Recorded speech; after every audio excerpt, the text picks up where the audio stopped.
വിശേഷങ്ങൾ. ചുറ്റമ്പല പ്രാർത്ഥന മണ്ഡപ സമർപ്പണം. SNDP യോഗം തൊടുപുഴ യൂണിയൻ വെങ്ങിലൂർ ചെറായിക്കിൽ ശ്രീ സുബ്രഹ്മണ്യസ്വാമി ഗുരുദേവ ക്ഷേത്രം പുതിയതായി പണി പൂർത്തിയാക്കിയ ചുറ്റമ്പലത്തിൻ്റെയും പ്രാർത്ഥനാ മണ്ഡപത്തിൻ്റെയും സമർപ്പണം 2024 ഒക്ടോബർ 6 തീയതി ഞായറാഴ്ച രാവിലെ 9:30 ബഹുമാന്യനായ SNDP യോഗം ജനറൽ സെക്രട്ടറി ശ്രീ വെള്ളാപ്പള്ളി നടേശൻ അവറുകൾ നിർവഹിക്കുന്നു. തൊടുപുഴ യൂണിയൻ ഗുരുദേവ ഭക്തരുടെ ഏറെക്കാലത്തെ സ്വപ്നമാണ് സാക്ഷാത്കാരമായിരിക്കുന്നത്.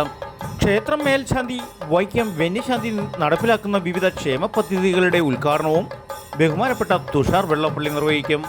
ഈ മഹനീയ മുഹൂർത്തം ഭദ്രദീപ പ്രകാശനം ശ്രീമതി പ്രീതി നടേശൻ, ബഹുമാന SN trust board member. SNDP യോഗം തൊടുപുഴ യൂണിയൻ അഡ്മിനിസ്ട്രേറ്റീവ് കമ്മിറ്റിക്ക് വേണ്ടി Shri Biju Madhavan chairman, Shri PT Shibu convener, R Baburaj vice chairman, KK Manoj Devaswom manager, union administrative committee അംഗം, AB സന്തോഷ്, ശ്രീമതി സ്മിത ഉല്ലാസ് ആശംസകൾ അർപ്പിച്ച് പ്രസംഗിക്കും. ഈ ധന്യവേളയിൽ യോഗത്തിൻ്റെ അധ്യക്ഷ പദവി അലങ്കരിക്കുന്നത് യൂണിയൻ ചെയർമാൻ ശ്രീ ബിജു മാധവൻ.